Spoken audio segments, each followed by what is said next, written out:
વિસાવદર વિધાનસભા બેઠક પર યોજાઈ રહેલી પેટા ચૂંટણી હવે વિવાદના વાવેતર કરી રહી છે। આજે ઉમેદવારી ફોર્મની ચકાસણી દરમિયાન અપક્ષ ઉમેદવાર રજનીકાંત વાઘાણીએ ભારતીય જનતા પાર્ટીના ઉમેદવાર કિરીટ પટેલના ફોર્મ સામે વાંધા ઉઠાવ્યા છે। અપક્ષ રજનીકાંત વાઘાણીએ આક્ષેપ કર્યો કે કિરીટ પટેલ જે સોગંદનામું રજૂ કર્યું છે તે સરકાર દ્વારા નક્કી કરેલા અધિકૃત નમૂનાથી જુદું છે।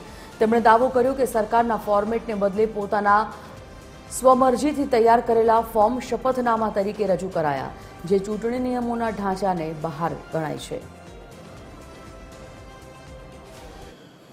કે સરકારશ્રીએ નિયત કરેલા સોગંદનામાનું જે ફોર્મેટ હોય છે એમણે બદલીને રજૂ કર્યું હતું। એટલે કે સરકારે નમૂનો જે આપેલો હતો એ નમૂનાથી અલગ સોગંદનામું કરેલું હતું અને એ આખો પેરેગ્રાફ જ નહીં હતો, જે બિલકુલ રદ થવા બાબત છે। એ ફોર્મ રદ જ થઈ શકે અને અમે લેખિતની અંદર વાંધો પણ ઉઠાવ્યો છે અને જે અધિકારી શ્રી છે એમણે એમનો જવાબ રજૂ કર્યો છે, પરંતુ એ ફોર્મ કોઈ પણ સંજોગોમાં માન્ય ન